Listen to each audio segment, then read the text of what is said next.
tepuk tangannya. Let's go to the late All-Star. Langsung saja kita masuk ke dalam game yang kedua setelah 1 poin sudah berhasil di-secure oleh RRQ Hoshi. Dan sekarang membawakan sesuatu yang bisa dibilang berbeda cukup jauh dibandingkan dengan game yang pertama. Eman yang ngebawain Ruby ya, mampukah dia bertahan? Karena kita tahu ya untuk permainan agresif ini bisa banget kalau misalnya mau dimainkan. Karena rotasi cepat dari trio mid untuk RRQ. Wow, kita lihat di sini Vin, salah satu power early game yang akan coba dipaksakan mendapatkan first spot di sana mencoba menuju ke arah seorang Reigns. Dengan satu flicker yang ditahan, Vin, bayangkan dia masih bertahan tapi hidup. One last hit. Ternyata baitnya tidak termakan oleh para pasukan dari tim Big Etron by Vitality. Sedangkan Sosujin kali ini mau tidak mau menggunakan retribution-nya untuk menghindari invasi jungle yang dilakukan oleh seorang Shogun. Nah itu tapi pressure awal yang benar-benar maksimal ya untuk menghadapi teman-teman dari RRQ. Karena satu spell tadi setidaknya udah berhasil dikeluarkan juga. Dan Reigns juga akhirnya nggak bisa terlalu jauh meskipun memang masih ada pertukaran damage yang bisa mereka berikan. Dan kalau kita ngelihat juga secara keseluruhan dia bakal jadi typical season yang mungkin nggak terlalu sakit tapi dia akan cukup tanky juga. Dan secara output damage memang akan sangat mengandalkan ke arah Yushin berarti. Atau mungkin ke arah Ruby karena ada beberapa emblem fighter yang pastinya bisa memberikan output damage juga. Tapi ya area yang berbeda untuk XP dan juga di area gold lane ya ini belum ada dominasi apapun yang bisa kita lihat. Karena memang kalau kita bisa bicarakan ngomongin ke arah tim Big Etron yang memiliki side lane sangat kuat dari kedua belah sisi, ini akan cukup sulit untuk mau digengsi dengan damage Lancelot saat ini. Mereka butuh banget Parsha, mereka butuh banget anti regen untuk bisa memberikan impact. Dan sedangkan Big Etron bisa membalikan seluruh keadaan dengan kontrol yang mereka miliki. Ini dia sifat yang sangat kuat dimiliki dari Big Etron by Vitality. Reigns kali ini belum bisa melakukan cover. Dan mau tidak mau Reigns harus menuju ke arah belakang. Melepaskan turtle pertama mereka untuk para pasukan dari Big Etron by Vitality adalah sebuah jawaban yang paling tepat. Karena hidup tak bakal mampu untuk bisa menanti yang bisa diberikan oleh Yushin Nile. Lihat apa yang dilakukan Nile.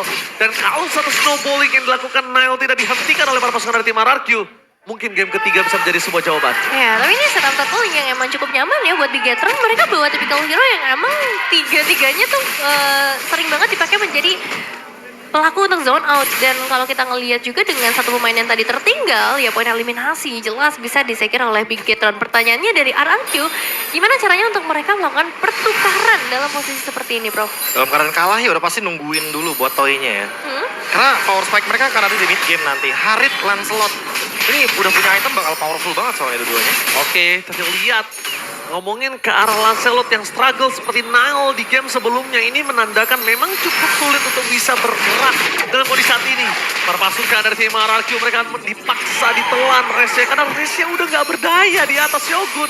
Ini yang kita sempat bahas head to head antara mid laner dan juga EXP laner sangat benar-benar membuat lane outdoor menjadi ceria dan meriah untuk di match yang kedua. Aktif banget sih dari Finn, terus juga kita ngeliat dari sisi XP lanernya sama seperti Idok yang akan memberikan sedikit pressure tambahan di area top lane karena mereka butuh supaya toynya nggak terlalu terganggu. Kita tahu bagaimana power dari Ruby juga untuk menahan hero-hero yang punya efek dash dengan Doran Wolf King ataupun dengan I'm Offended-nya. Jadi ya untuk saat ini temponya bakal dipaksa lambat terlebih dahulu. Mereka juga nggak mau terlalu mengambil resiko di awal, Bro. Nanti udah pasti bakal ngerepotin si Eman untuk teamfight panjangnya. Terus dia juga gak bakal bisa asal masuk. Terutama buat Toy, dia bisa bener-bener di stopper. Purify-nya mungkin bakal trigger dengan mudah, tapi mungkin kita bakal lihat di setup turtle yang kedua karena kebetulan mumpung di gold lane nih dari turtle selanjutnya. Selama nggak ada anti regen, Shogun akan bersinar tapi Reigns akan menjadi target utama menuju ke arah Nile, tapi flicker more defensif sudah dikeluarkan untuk termasuk dari si RRQ mau masuk team fight, tapi Finn seorang diri di depan sana. Reigns belum ada lagi di Fortune yang bisa menyelamatkan dirinya, membuat Revitalize di pop up oleh Idok dan akhirnya Big Etron tetap mendapatkan poin yang sangat mahal. Reigns termakan. MVP di game sebelumnya seakan-akan gak berdaya kali ini. Nah ya, satu pemain yang akhirnya nggak bisa bergerak karena banyak banget stopper yang dimiliki oleh Big Etron dan ini akan menjadi turtle kedua di tangan Nile berbanding 180 derajat dibandingkan dengan game sebelumnya. Tapi jelas untuk RRQ mereka juga emang masih butuh waktu ya untuk bisa kasih output damage. Oke, Riz termakan dengan sarisan. Moreno flick power defensif dikeluarkan menuju ke arah Pain. Tapi nampaknya Sosojin sudah melihat ada potensi yang bisa di take down dan Shogun menutup deny rotasi yang sangat manis. Selama tidak adanya anti-regen, selama tidak bisa menghentikan pergerakan dari Esmeralda dan Toy. Instant kill habis didapatkan dan damage yang sangat besar membuat para pasukan dari tim Pinketron. Mereka mendapatkan Toy, tapi sayang sekali Res hanya bisa menukarkan dengan adanya Nile karena damage yang masih belum cukup. Ini Fire Pursuit membuat double kill dari tim Pinketron dan Sosojin dipegangin oleh Shogun. Ini dia, EXP Laner. Pinketron mendapatkan keuntungan di mid lane itu berkat Shogun yang megang Karasal Sosojin dan Fane membuat Riz ter-takedown. Burung Riz benar-benar tidak bisa bermain cukup liar kali ini di lane of down. Oh, ini bakal jadi berbahaya. Pembatasan pergerakan ke arah para pemain dari RRQ dan bahkan satu alter turret di bagian bottom lane. Ini akan langsung diamankan juga oleh Bigetron. Ngebuat mereka pegang keunggulan bahkan sampai ke angka 3.000 gold lebih unggul, Prof. Ya jujur ini gara-gara turtle yang bahkan bisa jadi perfect turtle loh gara-gara zoning outnya bisa. dari Shogun. Shogun bener-bener pegangin banget Setsujinnya, dealing damage-nya gak maksimal. Dan bahkan Toy-nya itu ditutup farming-nya. Ada fun. Oke, ini ada MPLID Extremer, tentunya ada fun. Ya, Ada fun. Fokus yang banget nih ya. Lagi fokus. Iya, lagi fokus, lagi melihat permainan, ya kan. Dan sedangkan kalau kita lihat dari RRQ, bener-bener Shogun ini kayak selama ada Shogun, RRQ nggak bisa gerak. That's it, David. Iya, setuju sih. Karena dia bisa menyerap siapapun, output damage-nya juga lumayan berasa, bahkan terutama untuk menuju ke arah Res ya. Ini yang nge-shutdown Res jadi satu jawaban sepertinya di dalam game yang kedua setelah belajar dengan apa yang terjadi di game yang pertama. Dan sekarang dengan kehadiran Turtle yang ketiga, apakah ini akan menjadi perfect Turtle? Melihat power zone out yang masih besar dan RRQ sepertinya juga belum bisa menciptakan momentum-momentumnya, masih jarang banget aku ngelihat adanya Glorious Tackle untuk ngebuka tim fight besar. Masih susah juga sih buat dapetin team fight yang manis karena gak ada yang momen banget buat RRQ. Gak ada yang bisa ngebalikin momen ini. Gak ada. Karena iya balik lagi, dari awal kan kita udah bilang Khalidnya bakal agresif banget. Dia pengen menguasai area sungai. Bareng sama Zuxin, wah double agresif. Lihat Idok dari tadi yang jadi korban. Dan sekarang bahkan karena udah ada Glowing One, Idoknya bakal susah banget buat dapetin regenerasi HP yang seimbang dengan Finn. Waduh, memang mau tidak mau ya. Hah? Memang harus ngambil Shogunnya dulu sih itu.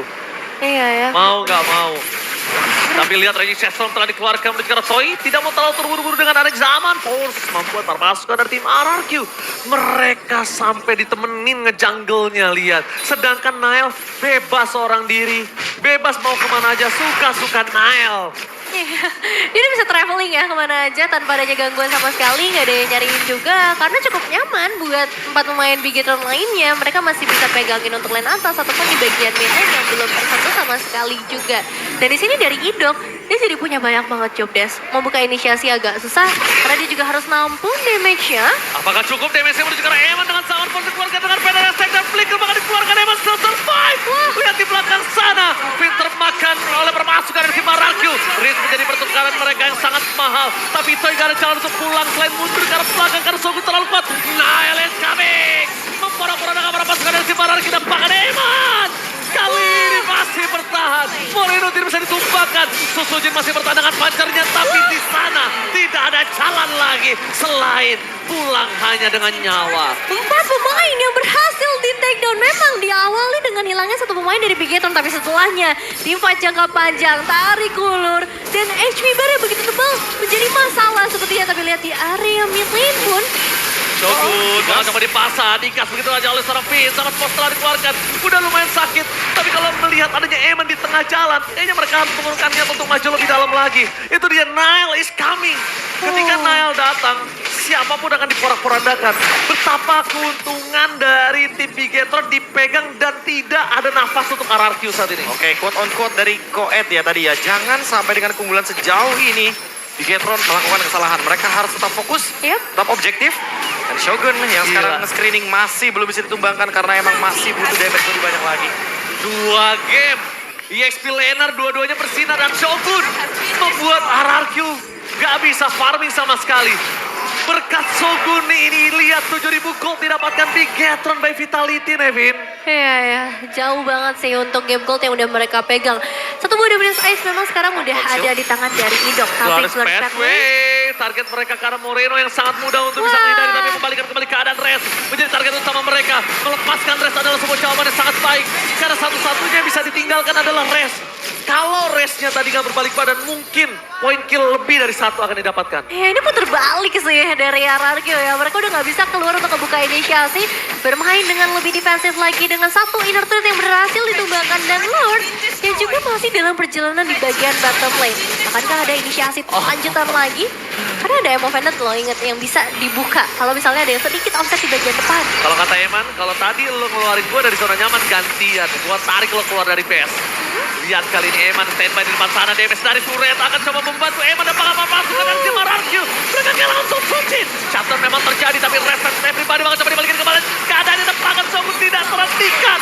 Sama sekali Shogun tidak terhentikan. Damage yang tidak cukup untuk membuat Shogun bisa ditumbangkan. Dan bebas bahkan untuk Nile memberikan free hitnya. Ya, dan masih ingin mencoba ya untuk mendapatkan satu buah base turret di area top lane maupun di area mid lane. Belum menghentikan upaya dan semangat dari Bigetron. Zaman bos keluarkan Moreno menjadi target. Moreno hilang, damage terlalu far. Shogun bukan menjadi target utama mereka, membiarkan Shogun seorang diri. Glorious Pathway menutup jalan untuk Shogun. Tapi Finn dan juga Nile menunjukkan batang hidungnya memberikan space untuk Shogun bisa balik lagi. Waduh, Prof, tanda-tanda kah? Targetingnya beda ya tadi ya. Kayak Shogunnya mencoba untuk screening ke belakang, tapi ternyata Moreno mainnya dari samping dan Moreno jadi kepick ketika ada Toy dengan Zaman Force-nya. Ini menjadi sinyal nih. Bigetron memang tadi sudah unggul 9.000, tapi gara-gara Moreno tersumbangkan di depan sana, jadi ya mau nggak mau ini sekarang goldnya akan swing sedikit 2.000. Dan mereka harus hati-hati. Masuk ke high ground memang harus ada kalkulasinya. Iya. Karena kalau enggak, mereka yang bakal kelimpungan sendiri nanti ketika ada Lord selanjutnya. Ingat. Walaupun sebenarnya sekarang Bigetron masih pegang keunggulan. Ingat ya Profesor, yang tidak bisa ditumbangkan itu Shogun, bukan Moreno. Jadi kalau ketika dive in-nya Shogun masuk dan Moreno masuk, tapi targetnya mereka berubah menuju ke arah Moreno nggak bakal bisa nahan, Nevin. Iya, dan sepertinya dari RRQ mereka juga akhirnya mulai sedikit terjawab lah ya apa yang harus bisa dilakukan, mendapatkan ke arah damage dealer-nya, tapi Oke, lihat di sana Susujin. Gak ada jalan untuk pulang, ditutup oleh permusuhan tim Bigetron, dipotong. Bigetron by Vitality mengamuk di game yang kedua. ini berat nih. Susuji nggak dikasih main sama sekali untuk di game kali ini, terpick off sebanyak 3 kali bahkan. Dan Lord ini harusnya nggak dikontes gak sih, Prof? Harusnya udah dilepasin aja sih. Iya. Mereka tahu kok kapasitas high ground-nya kuat. Ada Harit, ada Parsha. Terutama Parsha yang nanti bisa nge-zone out juga dengan Feather Air Strike. Dia bisa memanfaatkan bagaimana artillery power-nya.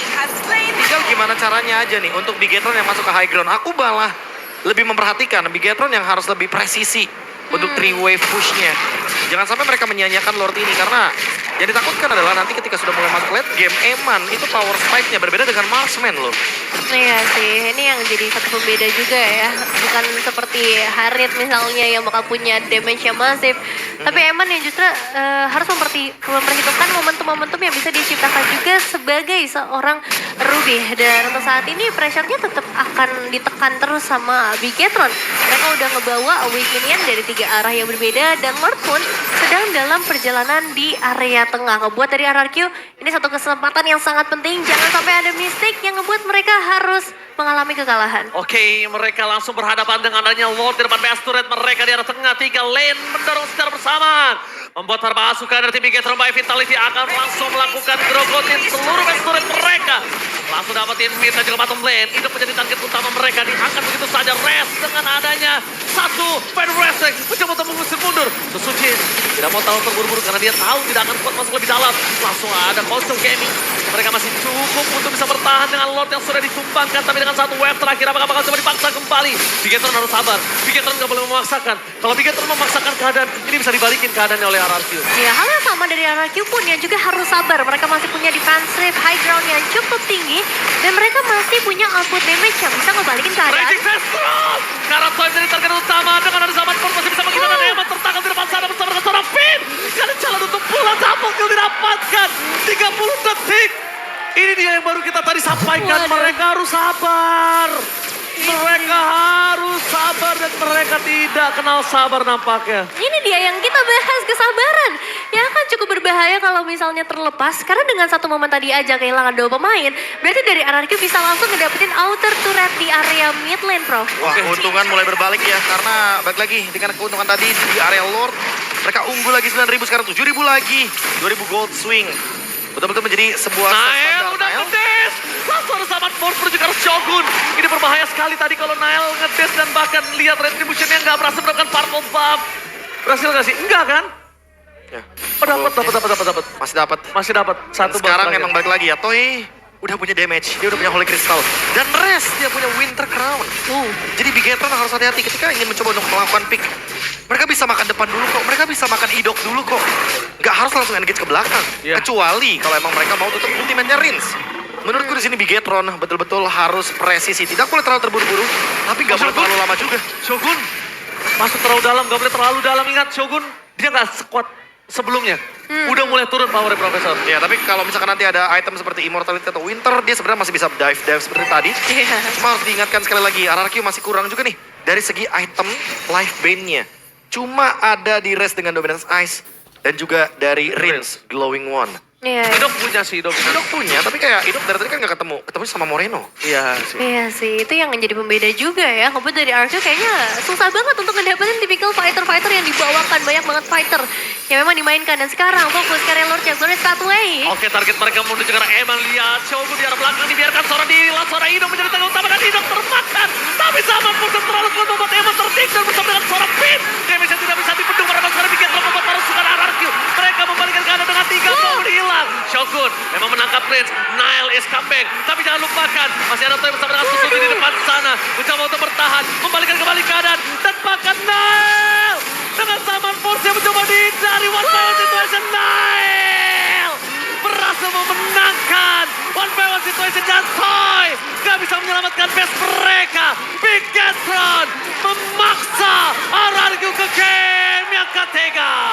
Game ketiga yang akan kita saksikan dengan gameplay pembalasan dendam